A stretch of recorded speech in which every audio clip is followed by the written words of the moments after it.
Donc, je suis Rava Karanevson, économiste. Je travaille à la Fondation TANMEV à Madagascar.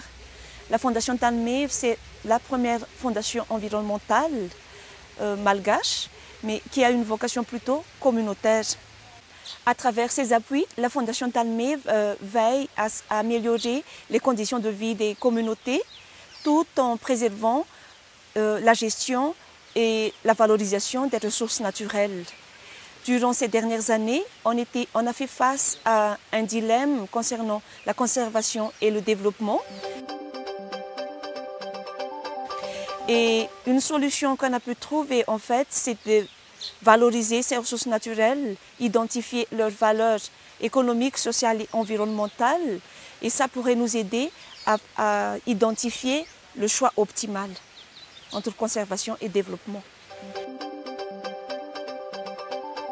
L'évaluation économique des ressources naturelles serait un grand aide pour la prise de décision, prise objective de décision en termes de conservation et de développement.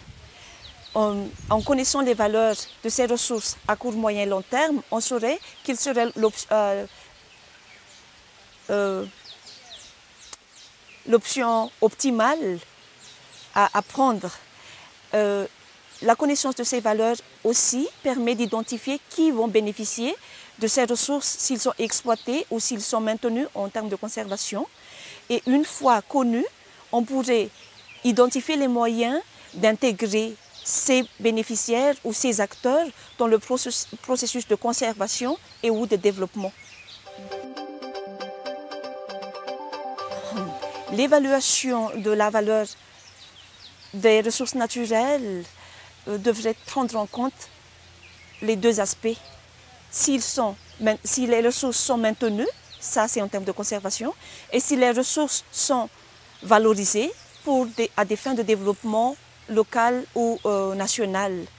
Dans les deux options, il serait important de prendre en compte la valeur économique des dites ressources en termes de création d'emplois, en termes de création de revenus, la valeur aussi sociale en termes d'amélioration des santé et de cadre de vie des communautés aux alentours, mais également en termes de services écosystémiques.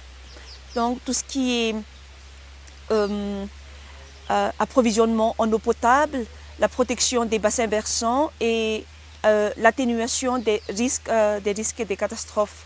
Dans les deux cas, il faudrait tenir compte des pertes et des gains si on fait la conservation ou si on fait le développement, et tenir compte de ces gains et pertes sur le court, moyen et long terme.